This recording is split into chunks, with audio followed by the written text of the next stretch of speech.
放心，追兵已经被那辆马车引开了。府中有什么藏身之处？壮士竟然光天化日之下闯入民宅，何不也自行搜检呢？韩公一世英雄，小姐，如今竟躲入闺阁之中，丢不丢人啊？韩公，这么挟持个弱女子，未免落了下场吧？激将法不管用，你既然是崔公子的伴读，如今并州城破，镇西军势大，既然崔公子对你视如婢女，你不如投靠镇西军。韩公已然都到了此田地了，还不忘惦记着我的前程，实在不枉与韩公相识一场，也不枉韩公对我青言有加。对你青言有加，又如何？难不成你能放老夫一马？韩公误会了，我感激你都来不及，又怎会为难于你？只是这城中都说韩公擅长经营，资产亿万，我如今被崔家所弃，两手空空，还望韩公能够体谅一二，给予方便。拿出来！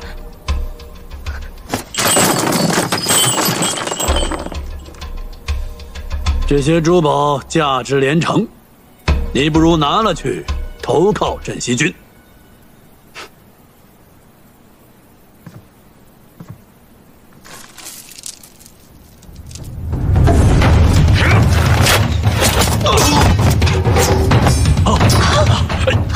小姐，你别过来啊！小姐，过来，我掐死他！小姐，小姐，小姐，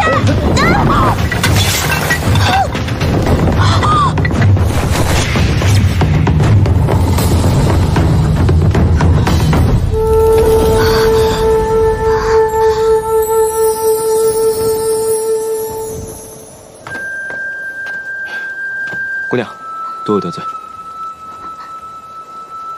多谢公子相救。别动啊！小伟，要不要动手抢人？愿赌服输，我是输不起这口气的人吗？小姐没事吧？小姐，快点，过来！沈新郎，终于抓到这只老狐狸了。喂，你们崔家军来晚了，韩立是我们的了。恭喜李皇孙！既然李皇孙已经抓到了韩立，那我们跟你的约定，自然是算数的。这并州城，就归你们镇西军了。承让，承让。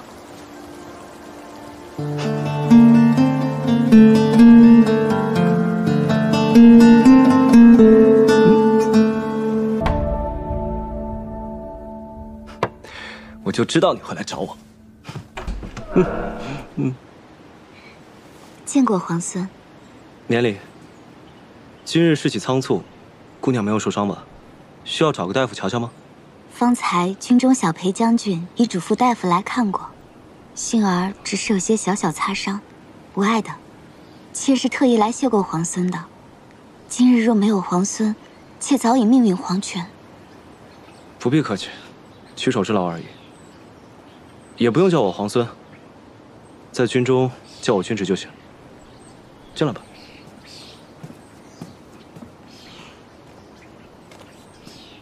你可有家人在这城中？我让老鲍派人送你回去。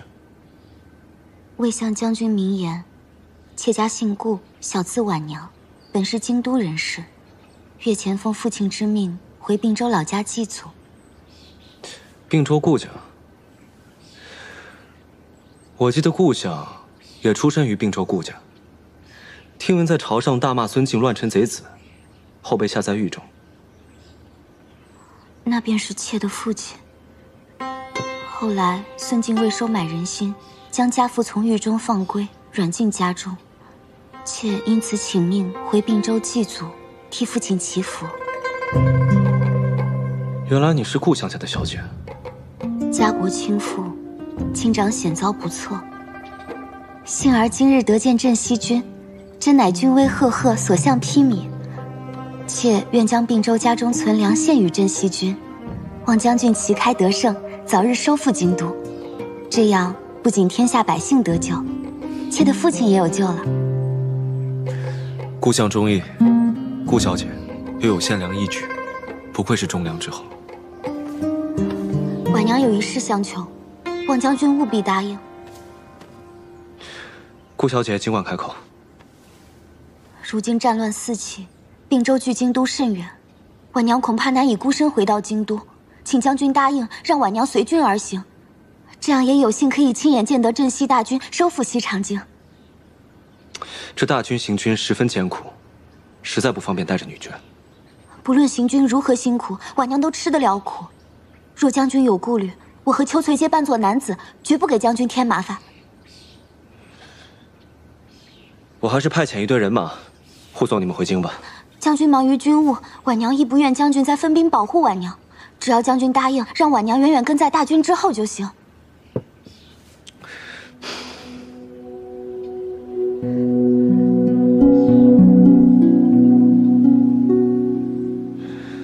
那好吧，那你就扮作男子，随在军中吧。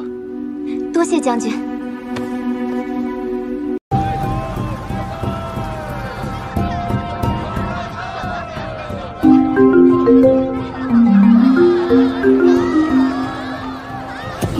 小心！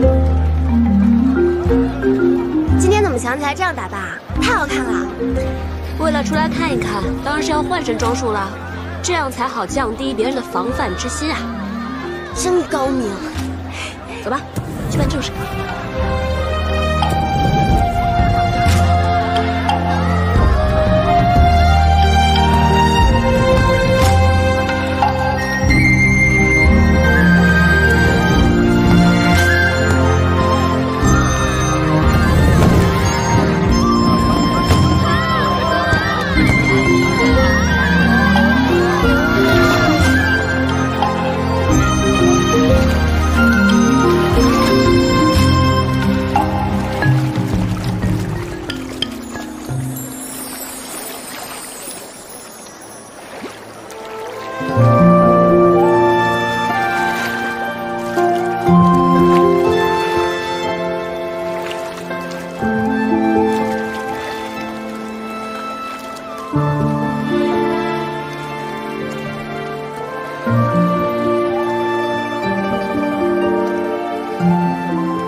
你今天真美，我差点没认出来。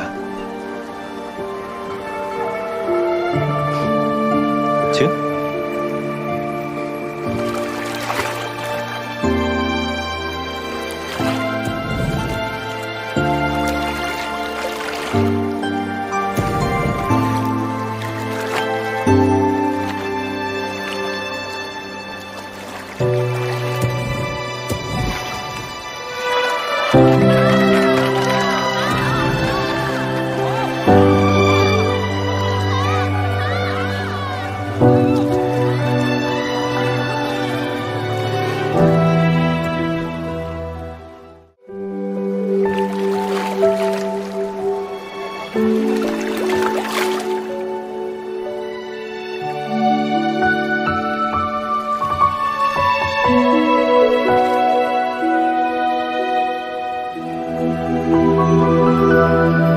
满船星梦压星河，这里可真美啊！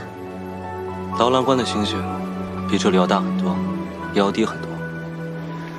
半夜躺在沙漠上，天黑得像丝绒一样，好似一伸手就可以摘到星星。在我们平凉有一望无际的草原，小的时候，爹爹带我出去打猎，有的时候我在马背上睡着了，醒来一睁开眼睛，看到天上的星星一颗一颗的，就像快要掉下来的糖粉一样。我从小在京中长大，自从学会骑马之后，我便经常独自一人驰马去乐游原。乐游原是京中名胜之地，它的地势奇高，站在那儿可以俯瞰整个京都。万树鸣蝉，隔岸红，乐游原上有西风。西河自衬鱼泉素，不放斜阳，更向东。原来你喜欢这首啊，可我喜欢另一首。等等，我知道你喜欢哪一首。什么？离离原上草，一岁一枯荣。野火烧不尽，春风吹又生。是不是这首？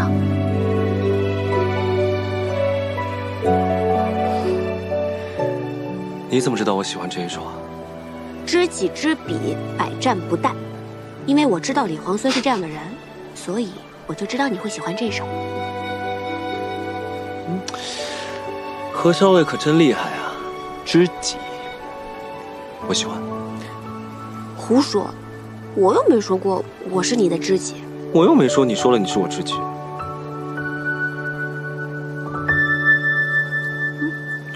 哎，我的裙子怎么都湿了？糟了，传漏水。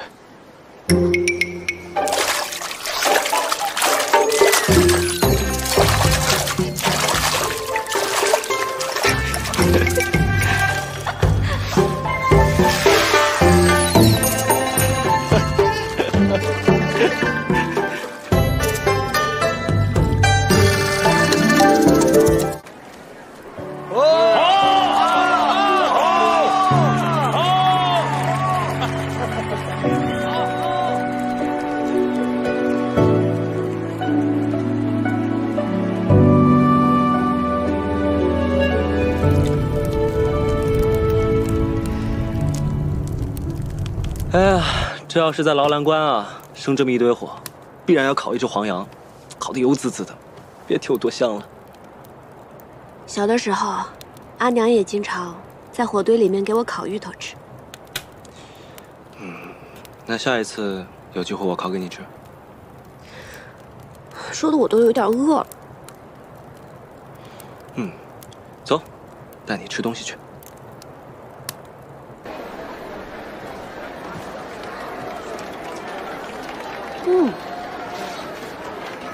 这馄饨味道还真不错啊！谢谢小娘子啊，这是我家自己调的骨汤，因此啊，这滋味十分不错的。店家啊，今晚生意可好？哎呀，这会儿没多少人啊，所有人都挤去看斩韩立了，杀头啊，杀的还是那个原来威风凛凛在并州城的韩公呢。嘿，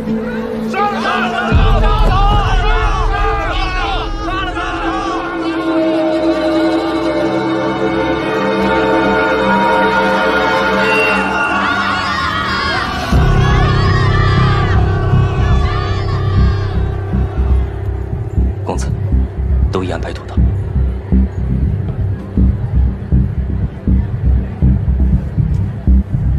时辰到，杀韩立，祭河神。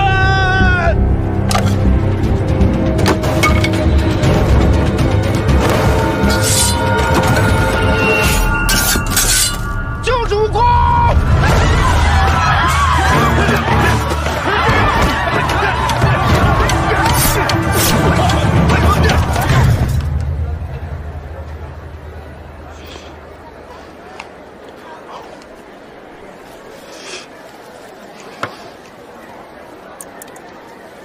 中。哎，两位，看看我们家护腕吧，这可是上好的水牛皮啊！嘿，我老婆子一针一线缝出来的，嘿嘿，3层皮特别结实。公子啊，您是习射之人吧？带上它再合适不过了。还不错。小娘子，给你夫君买一个吧。哎，我都帮你修好了风车，你是不是应该送我一样东西啊？他不是我夫婿。啊？哎，这明明很相配，难道是我看错了？店家，刚才那位公子在问什么？嗨，护腕问了又不买，哎呀，不知道在想什么。哎，小伟，这可是我新研制的麻药，喏，已经涂在剑上了，你试试。我看看。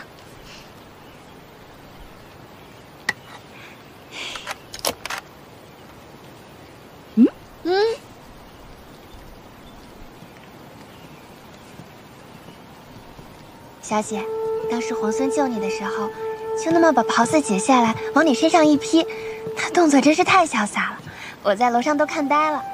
皇孙答应咱们追随在他身边，咱们以后再也不用担惊受怕了。多亏有皇孙。小姐，你说皇孙会喜欢这个庇护案吗？他定然是会喜欢的。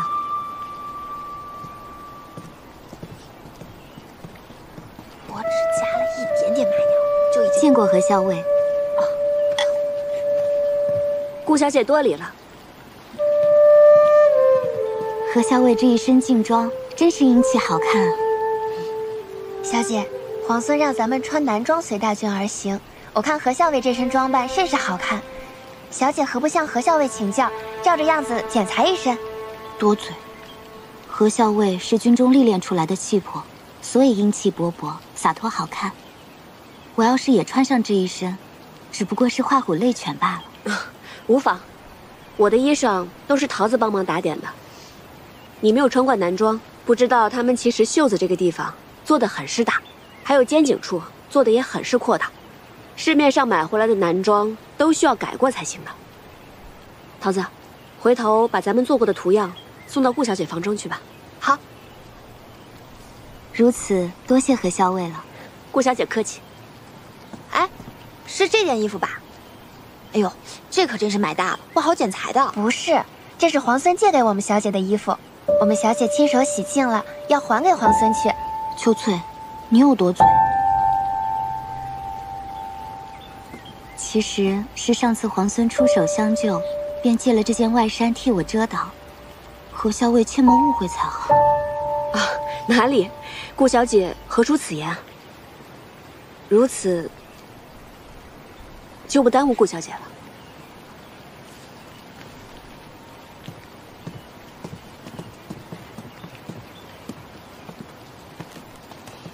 小伟，他们怎么说话总像绕着什么弯子，一拐18弯的。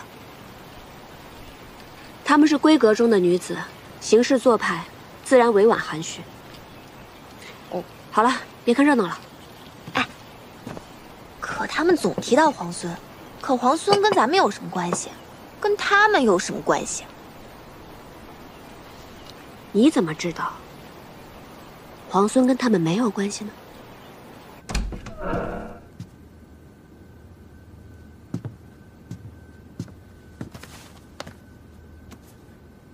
公子一看就是习射之人，带上他再合适不过了。还不错。小娘子啊，给你夫君买一个吧。哎，我都帮你修好风车，你是不是应该送我一样东西了？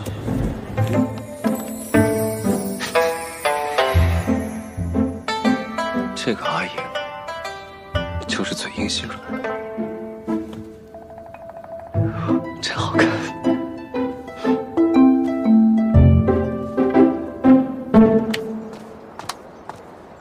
何校尉，我有话跟你说。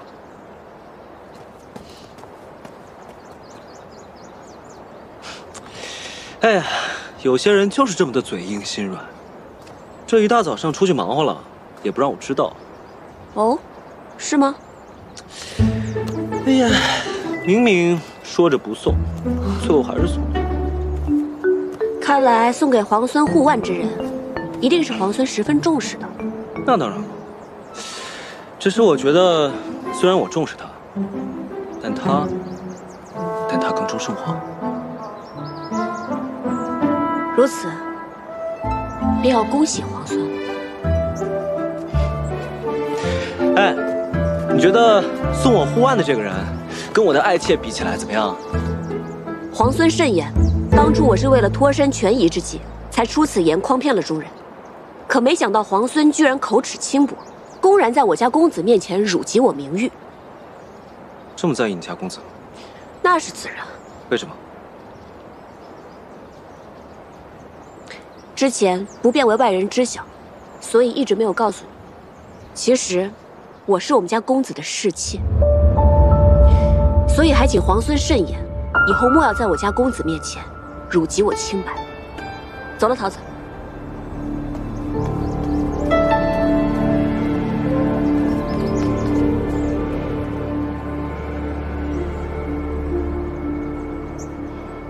小薇，你为什么要跟皇孙说你是公子的侍妾啊？今日的谈判正到要紧处，要想乱了他李皇孙的心神，必须得有一个出其不意的消息才好。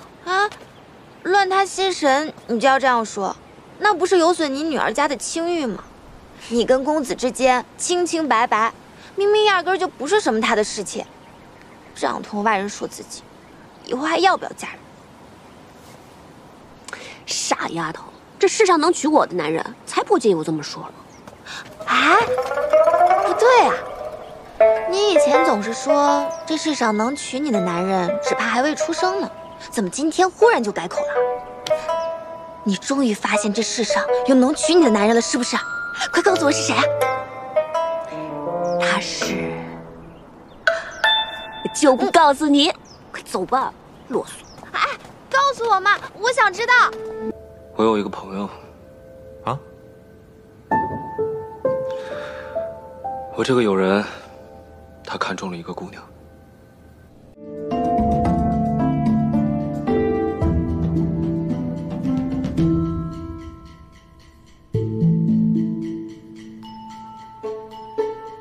是咱们镇西军中的人，还是你京中的旧识啊？摇什么头啊？说呀！这个姑娘，她不该喜欢。不该喜欢？哎，她难道喜欢上了醉红楼的清官人？哎，其实也无妨，只要这个清官人品性善良，也无所谓的。不是，那是什么？你说呀！他好不容易看上一个人，可偏偏那姑娘已经是别人的侍妾了。哎呀，十七郎啊，十七郎，我算是明白了，你今日如此反常，是因为这件事儿。什么如此反常？我哪里反常了？我说的是那个友人。行，那咱们今日就说说你这位友人。现在国难当头，他还想着情爱小事，他将此事告知于你，说明他心中耿耿于怀，日后肯定还会去纠缠的。倒也不是。哎，行了，他明知道此人有了夫婿，还暗中觊觎。石青郎，我告诉你，色令智昏也。其实，你不用说了，石青郎，我劝你早日和你这个友人一刀两断，否则你不怕近墨者黑，有一天你也喜欢上别人的妾室吗？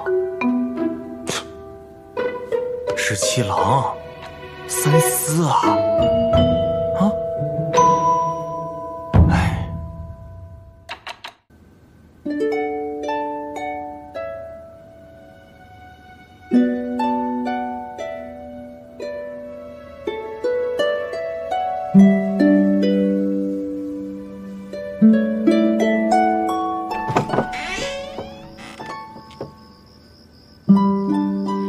皇孙营夜来访，难道是想做梁上君子？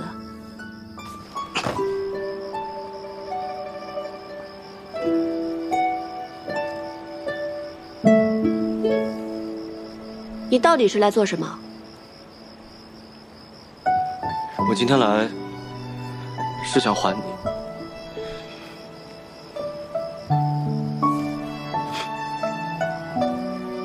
还我什么？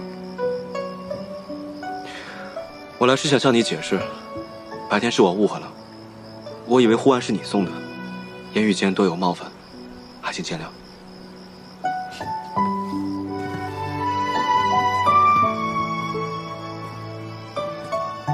你以为是我送的？是，后面才发现是顾家小姐送的，不过我已经将护腕还给她了。你以为是我送的，所以带着很喜欢。后来却发现是顾家小姐送的，就还给她了。你是想来告诉我这个？倒也不是，我这不是看见月色正好，正适合抢虎符吗？这回你可猜错了，虎符不在我这儿。我知道。你既然知道，还来这干嘛？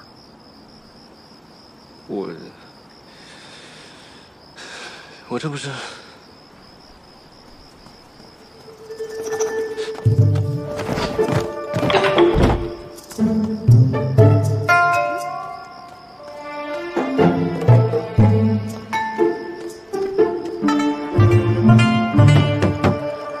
小伟，你睡了吗？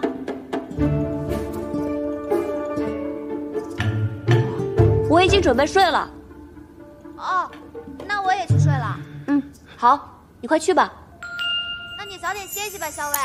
知道了。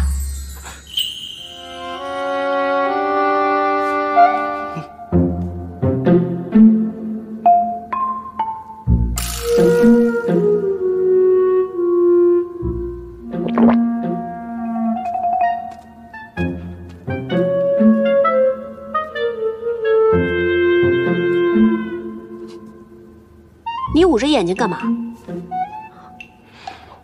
脸这么红啊！太热了这儿。基业路重风寒，皇孙居然觉得太热了。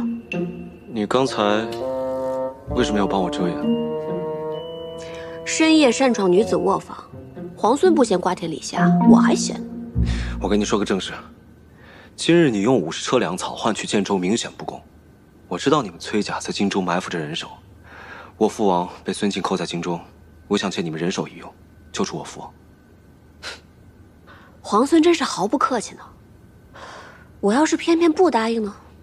你要是不答应，那我就……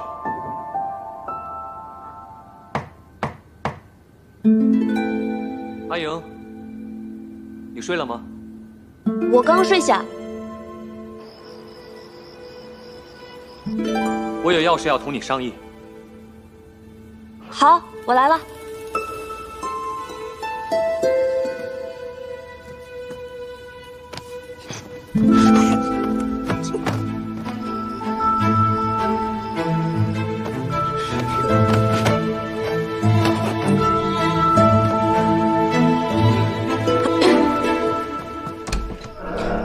公子，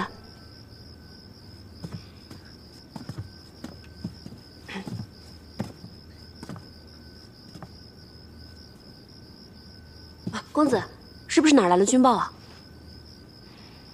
其实也没有什么要紧事，只是我听桃子说你未用晚膳，所以才过来看看你。不过我见你气色还挺好的，看来是我多虑了。不过下午点心多吃了点儿，晚上就没什么胃口。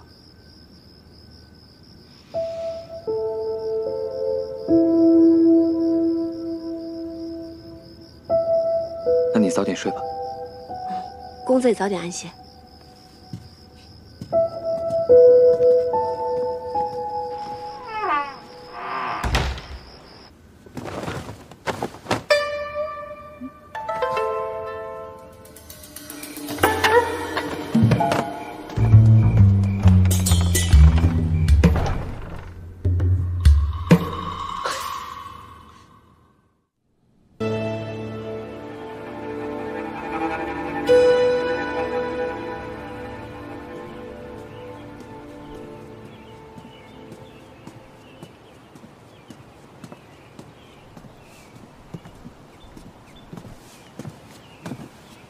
见过皇孙，不知皇孙相邀，所谓何事？同在这并州城，军事纷扰，还未与公子言谈一二。今日备了份薄酒，想请公子前饮几杯。我素来都不饮酒。在下有事相求，请公子赐个薄面。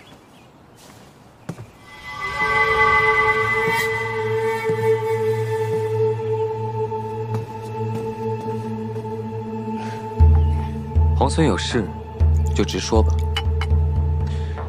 之前不知何校尉的身份，若有冒犯，还望见谅。什么身份？他的身份？公子何必明知而故问呢？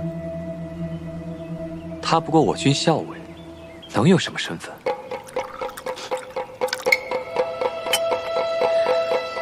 公子不必隐瞒，我什么都已经知道了。只要公子答应帮我这个忙，我便会保守这个秘密，绝不会让旁人知道。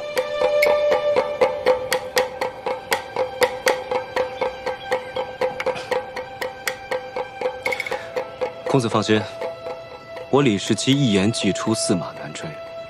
只要公子答应，我便让这个秘密烂在肚子里。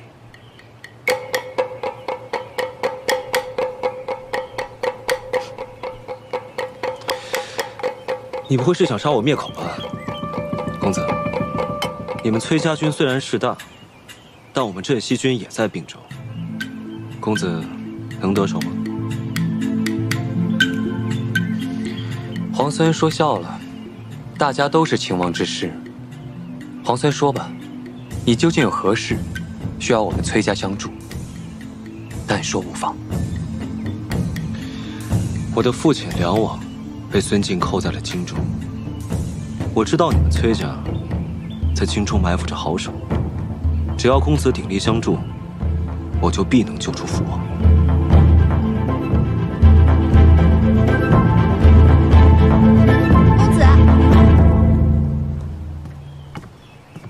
公子，校尉问起，才知道您往皇孙这儿来了，应该回去吃药了。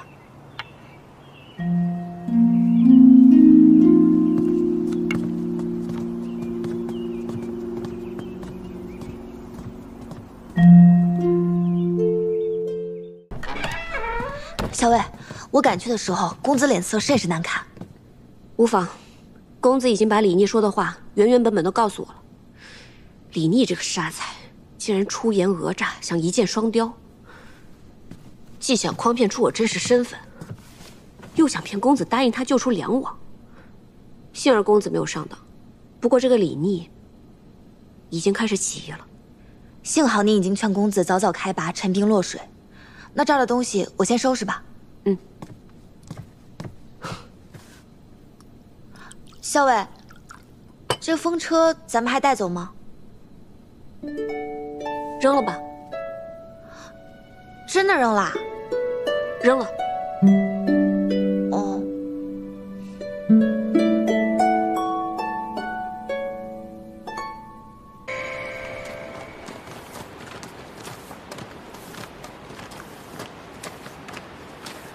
潮儿，你陪桃子姑娘去找医书。是。桃子姑娘。哎。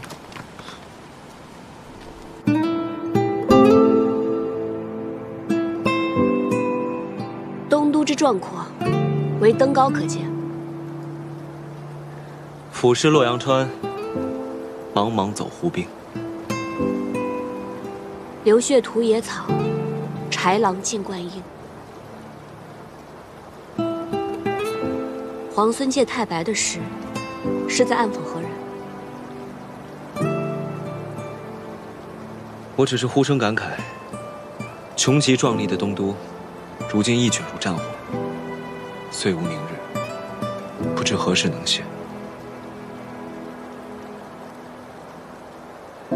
皇孙自起兵以来，便知道这烽火连天，白骨万千，只有以战止战，方才可天下太平。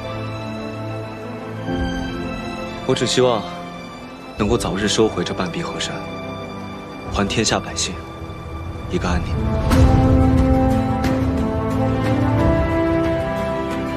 我也希望。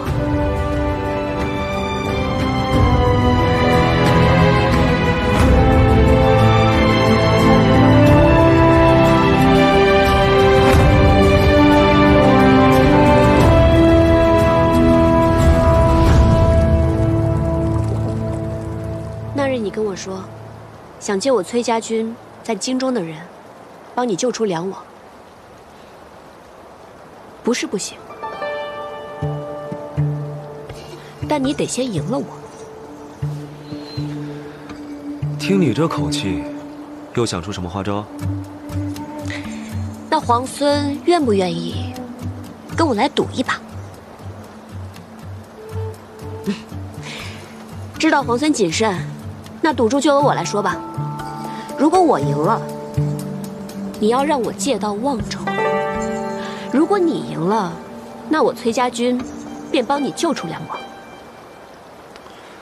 听上去倒是挺公平的，怎么赌？怎么赌？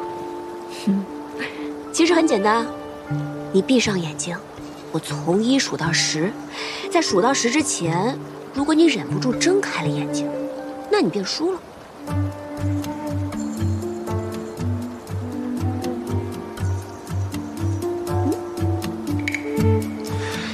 你不会又想趁我闭上眼睛一针刺晕我吧？放心，我绝对不会做任何伤害你的事情。如何？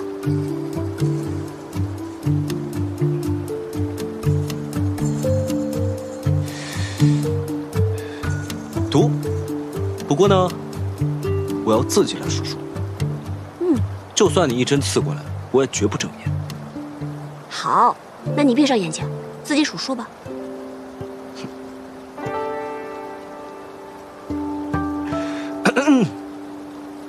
1，2，3，4。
你输了。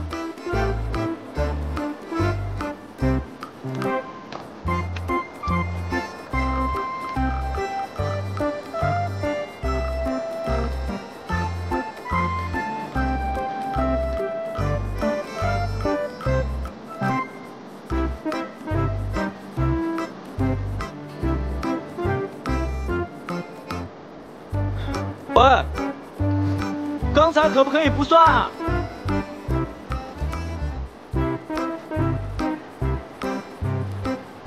刚才可不可以不算？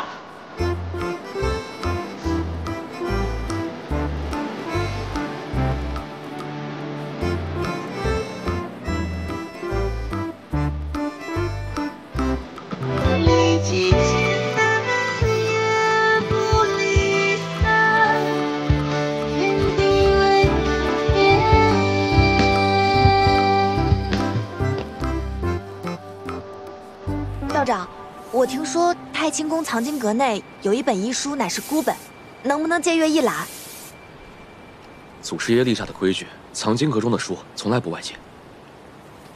道长，我愿意诚心为观中挑水洒扫，只请道长能够允许我入阁借阅。挑水洒扫都是重活，你一个姑娘家，道长，我愿意帮他挑水。道长，我也愿意帮他洒扫。道长，我也愿意帮忙，还请道长行个方便。那烦请二位去挑水，烦请你们二位去洒扫藏经阁。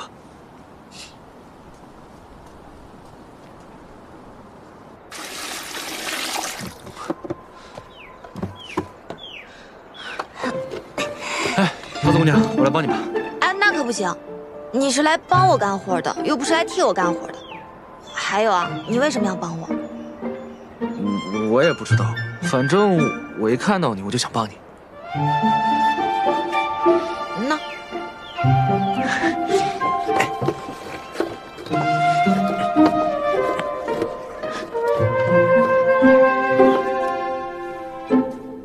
看二位的模样，都是读书识字之人，还请二位在洒扫时爱惜书籍。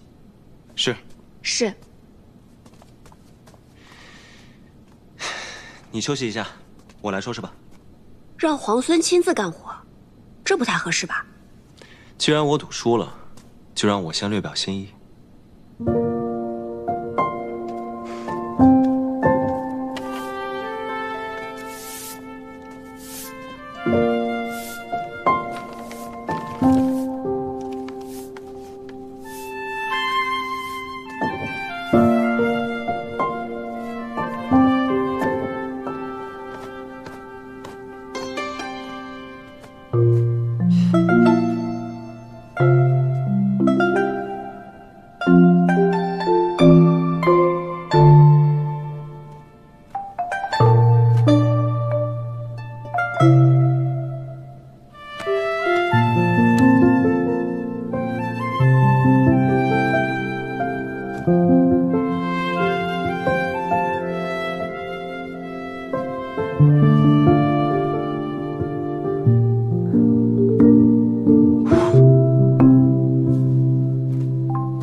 惟妙惟肖，画得真好。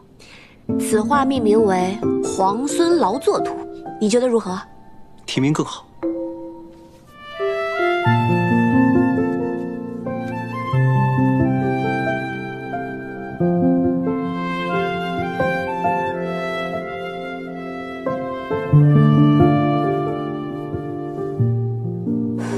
想必这是要赠予我了。哎，这是我画的，为何要赠给你啊？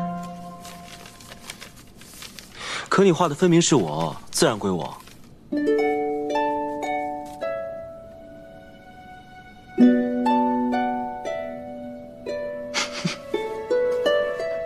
你笑什么？没什么。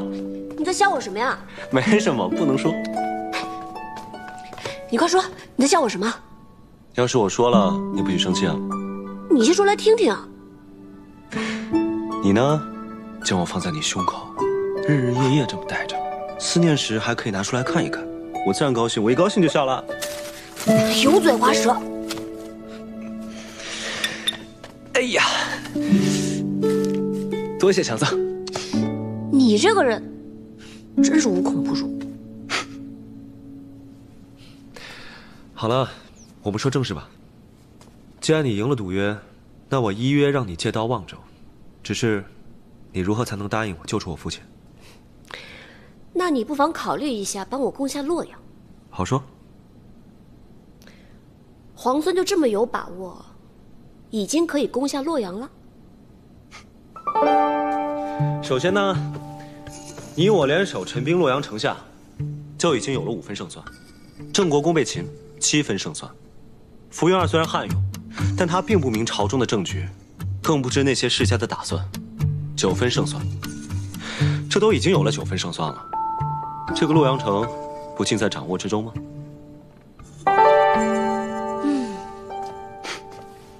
皇孙如此替梁王谋划，梁王何幸？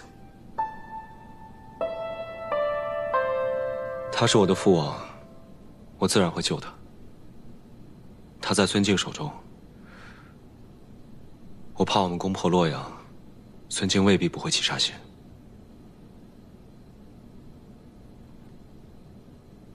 那不如置之死地而后生。置之死地而后生。傅元儿假借大都督之名，是绝对不会救我们家郑国公了。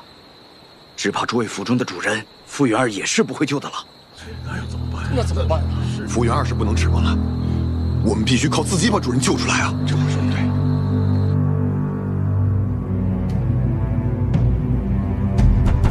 将军，出事了！进来。郑国公的家人率着私兵打昏了城门守卫，开了城门，引镇西军和崔家军入城了。什么？完了，全完了！这些蠢货！没想到这洛阳城葬送在他们手里，我要杀了这些蠢货，斩死薛长！撤！先去粮堂，放阵势去了！镇西军崔家军合围攻击洛阳，围城多日，难以强攻。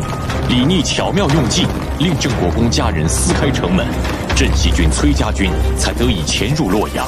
福原儿奋起反抗，率守军苦战2日1夜，终于不敌。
想守住洛阳，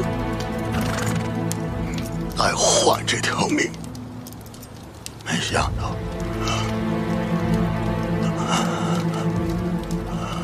洛阳一失，看来今天我真的把这条命还给大都督了。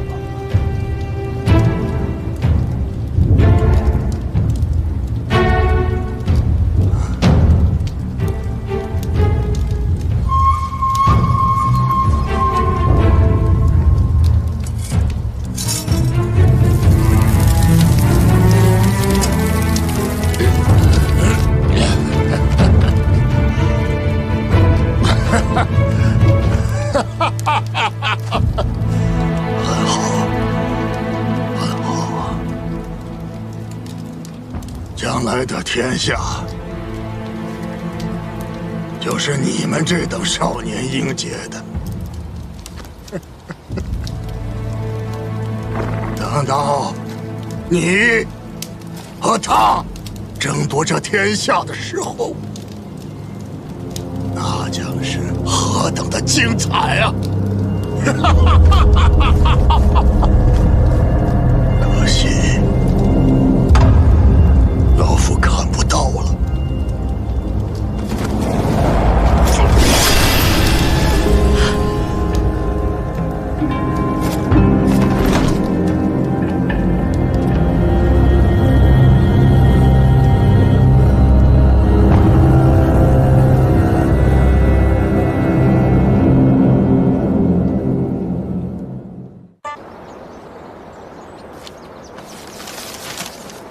怎么样，桃子姑娘，我买对了吗？小薇让我给皇孙殿下配的假死药，可是复杂的很呢。要是找不到所有的药材的话，这药可就配不出来了。这里面还差着好几味药呢。可是集市上的药材铺子，我都已经跑遍了，你要的那几味药材，实在是买不到。那要不然，我陪你上山采药材吧。那。我前些时日呢，配制了一副毒药，只要人沾到身上啊，就会奇痒无比。我倒是把解药给研制出来了，就是苦于还没有人来帮我试试，不知道到底有没有用。那我来试。这可是会很痒的，我可没跟你开玩笑。万一我那个解药不管用，你至少会痒上3天3夜的。没关系，桃子姑娘，我相信你。行，那就这样。既然你都帮我试了解药，17郎要的药材，我一定尽快给你配好。好。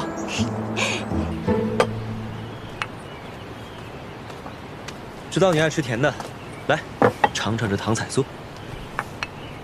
这是在哪家铺子买的呀？这不是买的，顾小姐刚送过来的。哦，是她特意给你做的？当然不是了，阿元、老鲍他们都有。我想起来你爱吃，才特意拿过来给你。尝一口。放这吧，我一会儿再吃。行吧。对了，跟京都的人都联络妥了，现在万事俱备，只欠东风。药在桃子那里，还没配好。我知道，我让长耳天天跟着他，看能帮上什么忙。你让谢长耳给桃子帮忙，我看别是添乱才好。添乱也好啊，省得他总在你旁边，我都怕他拿毒针刺我。好好的，他干嘛拿毒针刺你啊？因为呀，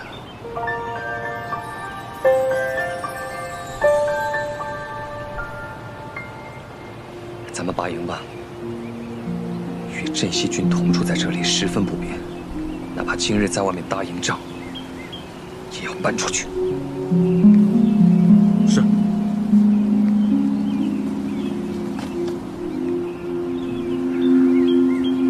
哦，我突然想起来了，我们家公子啊最爱吃这个点心了，我现在就给公子送去。哎，我特意给你拿的点心，你怎么送别人呢？那不也是别人送给你，你才拿来给我的呀？哎，哎，哎，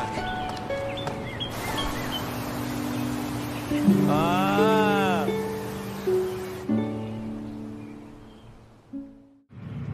石七郎，崔家军拔营了。什么？拔营？对。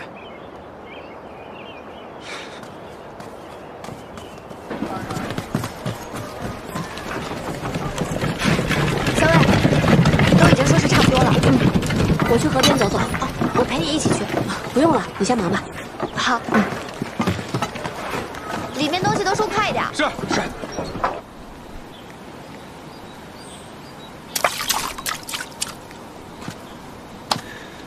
怎么说都不说一声，就突然要把营搬出城了？我们崔家军如何行事，还要向皇孙禀报啊？那倒不是，只是走得匆忙，想起不能送你一程，又想起不久后你便要回瀛州，从此山高水远，不知何时才能相见。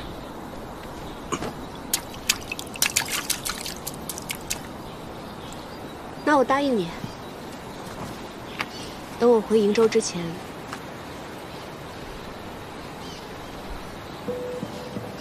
一定好好来跟你道别。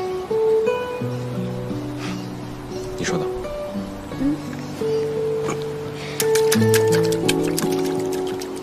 这是怎么打的呀？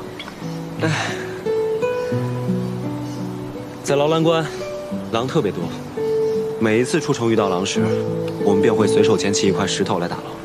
日子久了，大家都学会了这项技能。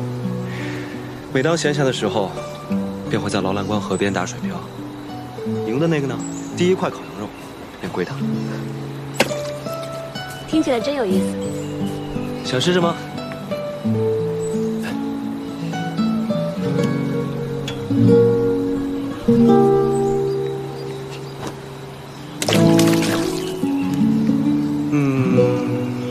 不够远，我教你。我教你，拿着。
桃子姑娘，这个是十七郎给何校尉的。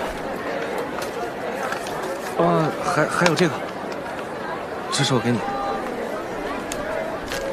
这是什么？猪耳朵，我跑了好几条街才买回来，还热着呢。我不要。可是，你上次不是说你喜欢吃吗？我现在又不想吃。喂，怎么了？我这几日和校尉住到城外去，你感觉身上有没有什么不舒服啊？哦，没有，你给我的药挺好的，我就养了2天就好。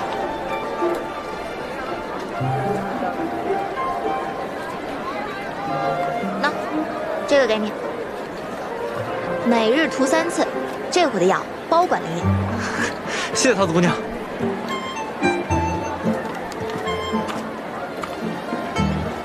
那，什么呀？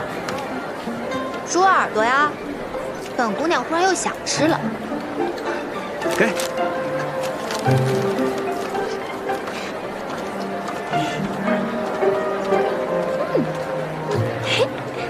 姑娘家真奇怪啊。校尉，皇孙殿下的信。你怎么这么高兴啊？没有啊，我有什么可高兴的？难道不是因为耳朵？什么耳朵？那不是猪耳朵吗？校尉，取笑我不给你吃了。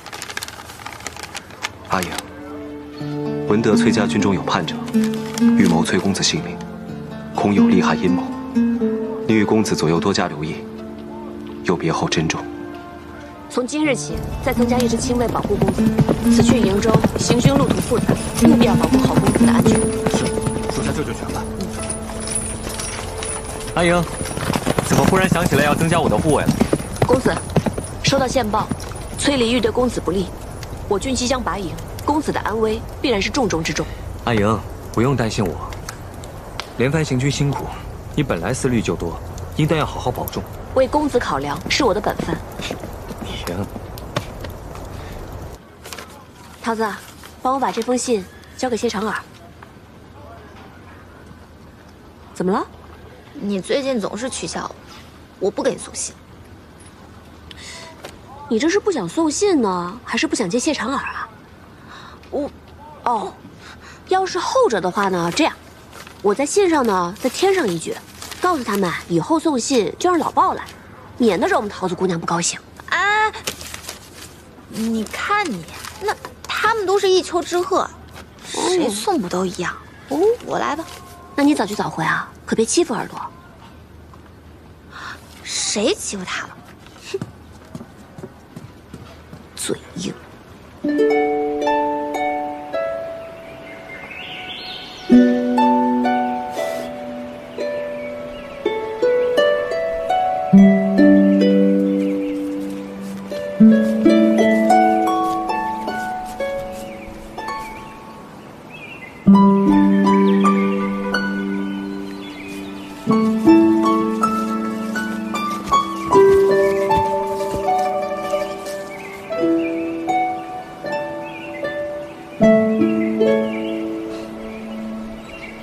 皇孙，这是睡着了？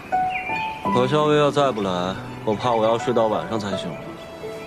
沐天席地，17郎真是到哪儿都能自在逍遥啊！自是因为此刻清风为扇，草木为香呢。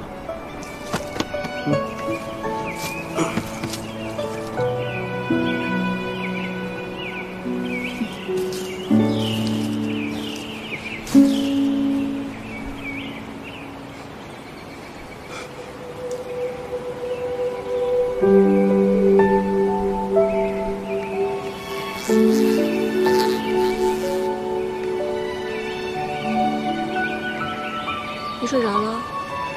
睡着了。你为什么要提醒我？崔离会对我们家公子不利啊？因为我提醒了你，你就定然会回心来劝。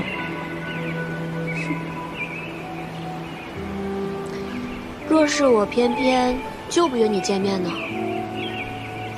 那就我约你见面呗。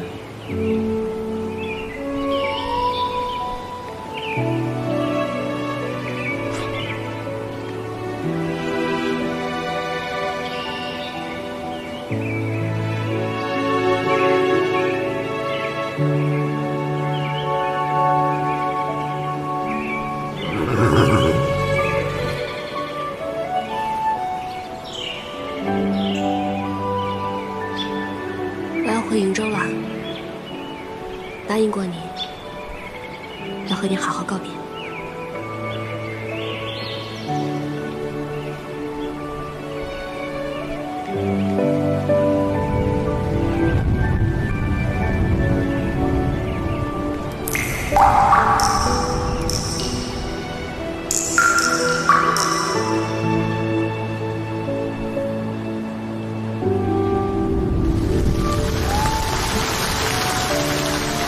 下雨了，带你去个地方。好。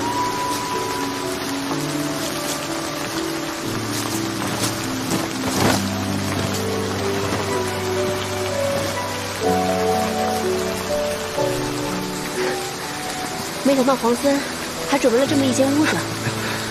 那是自然。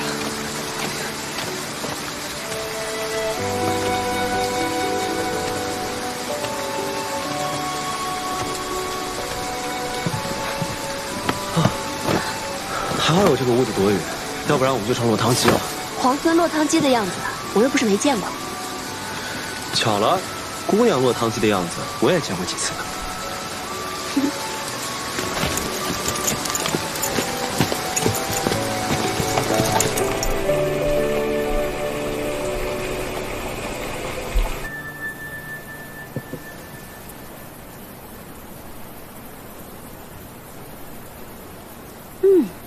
清香沁人，入口微苦，别有一番风味。这是竹叶茶吗？没错，民间呢常以竹叶为煎，代做茶饮。皇孙的身份如此贵重，却对乡间生活了若指掌。人生在世呢，身份什么的最不值得一提。贵为天子又如何？还不是一碗饭，一瓯茶。我倒觉得在这里当个田舍翁，活得更痛快些。但你有没有想过，若是天子无道，田舍翁们流离失所，就连粗茶淡饭也成了奢望，还谈何痛快呢？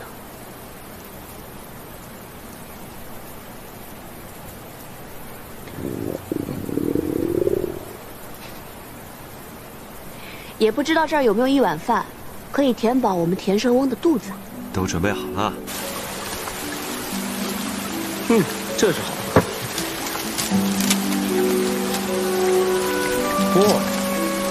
这不行。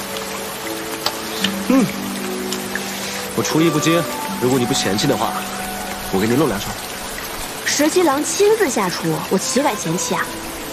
不过，我好像什么都不太会。哦，生火我应该行。好，就这么定了。我来看看啊。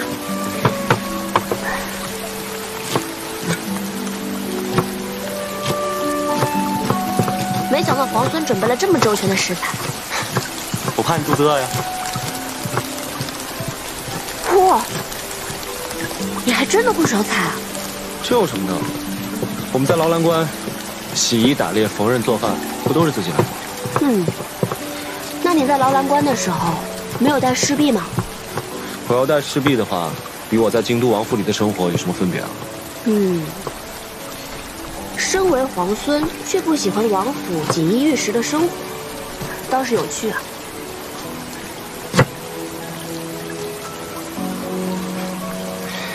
我呢，是鄂月出生的鄂子，从小先帝和父王就不喜欢我，这样的锦衣玉食，不要也罢。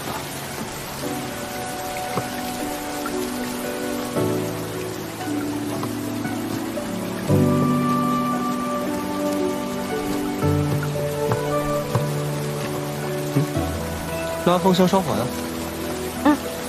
好。烧火放火是我最擅长的。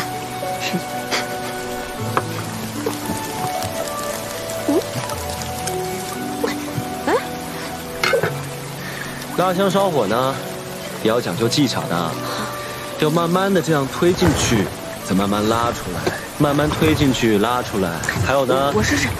火候很讲究的，可不能忽大忽小，这样炒出来的菜就不好吃了。放心吧。来。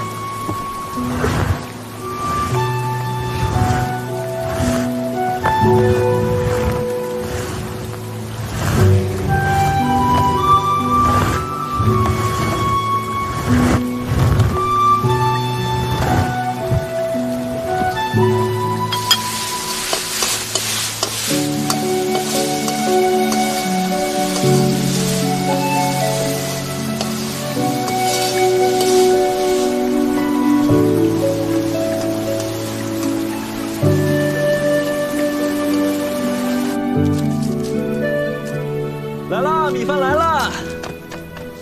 行，吃吧。这么粗茶淡饭的，你还跑去摘野花？私事陋室，唯吾德馨。17郎，这顿饭可是你认真做的，怎么能随便对付过去呢？菜色简陋，委屈你了。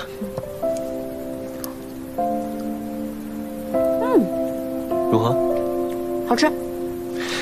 那你就多吃点。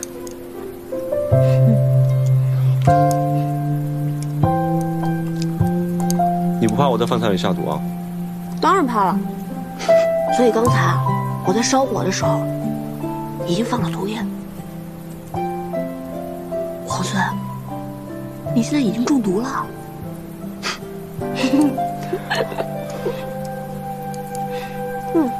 这个好吃。这才是我拿手的。啊，这个你再多吃一点。